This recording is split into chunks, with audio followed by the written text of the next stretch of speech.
exclamation of Young time. Ethelred. Yes. Oh, young Ethelred. Right. Right. Okay. Right. You sure you're going to do that? Right. Okay.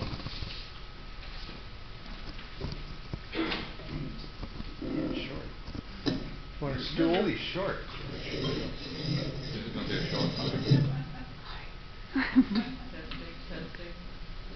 Testing. All right. This is Young Ethelred by author unknown.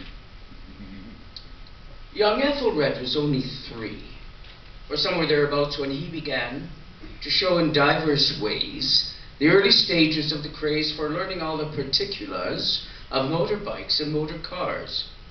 It started with a little book to enter numbers, which he took. And though his mother often said, "Now do be careful, Ethelred. Oh dear, what shall I do if anything runs over you?" Which Ethelred could hardly know, and sometimes crossly told her so. It didn't check his zeal a bit, but rather seemed to foster it. Indeed, it would astonish you to know of all the things he knew. Pardon me. He guessed the make and got it right of every car that came in sight, and knew as well its MPG, its MPH, and pounds of steam. What gears it had, what brakes, and what. In short, he knew an awful lot. Now, when a boy thinks day and night of motorbikes with all his might, he gets a little affected in the head, and so it was with Ethelred. He took long drinks from mug and cup to fill his radiator up, and went about on all his fours, and usually to get indoors, he pressed a button, then reversed, and went in slowly, backmost first. He called himself a Packford 8, and wore a little number plate attached behind with bits of string. He looked just like the real thing. He drove himself to school and tried to park himself outside, at which the head became irate and caned him on his number plate.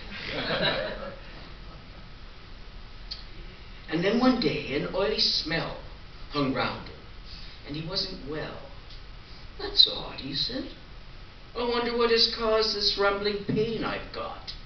No car should get an aching tum through taking in petroleum." At that he cranked himself, but no, couldn't get himself to go. He merely whirled a bit inside, gave a faint chug-chug, and then he died. Now, as his petrol tank was full, they labeled him inflammable, and wisely saw to it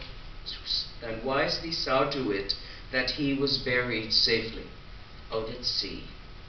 So, if at any time your fish should taste a trifle oily-ish, you'll know that fish has lately fed on what remains of Ethelred. Oh.